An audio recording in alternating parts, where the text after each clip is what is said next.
Toby, thank you, everyone at CTA, for continuing to champion the importance of community schools. Just last week, California hosted a National Community Schools conversation. And with the important work that you're hearing today, California is clearly leading the way in the nation on community schools. Thank you to our governor and the legislature for providing these important resources and vision, to Dr. Darling Hammond and to the members of the state board who've been involved at every turn of the way in helping to make this $649 million, this first investment in the $3 billion investment possible, to make sure that there's a strong framework, but also to make sure that at the end of the day, every school can have a community school coordinator who can help to connect students and families to important resources that they need. The reality is that community schools have been important since before the pandemic. Community schools has been a movement for a long time. I first learned about community schools in 2008 as a school board member. Back then, we were talking about becoming a full-service community school district, but we didn't have the resources to do it. What the governor and the legislature have provided has given us a way to put meaning behind our words, to provide implementation in our communities.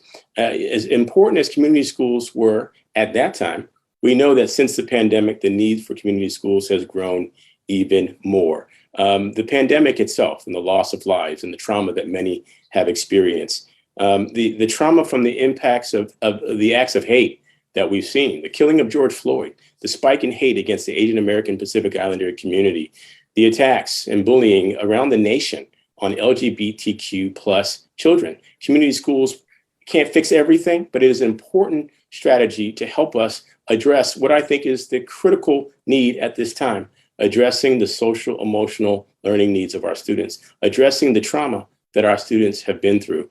And we always say, think of community schools not just as something by itself, but in context of all the great resources that California is providing. You heard the governor outlay them.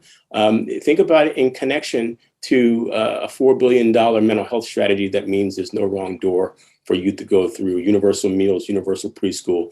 All these things together means that we have a way to transform California schools.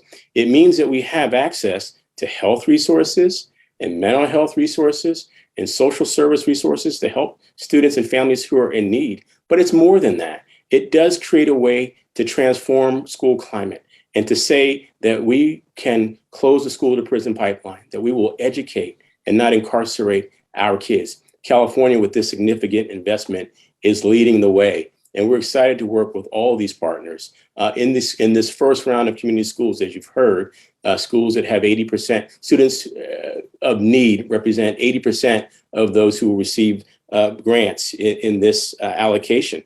And we are looking forward in hopes that the legislature will approve what the governor has proposed, an additional $1.5 million in community schools. That's one of the conversations that we continue to have with our districts.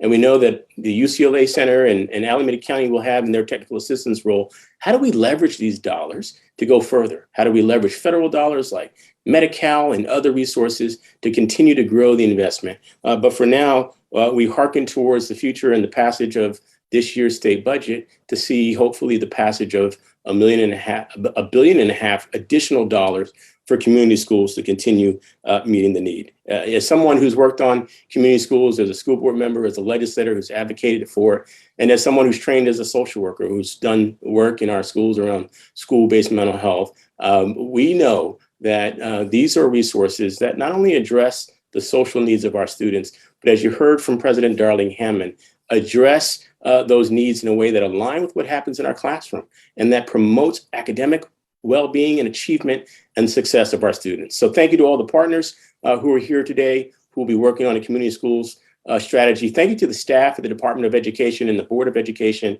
who worked to vet these grants and to create the framework and to get these resources out into the community. And we look forward to the important work that lies ahead for us as we support our students, our families. I can't tell you how many town halls there have been to hear input from community members, students, and parents. This is a California tradition, and we must continue to listen and partner with our students and families and deliver these incredible resources on behalf of nearly 6 million students in our state. Thank you.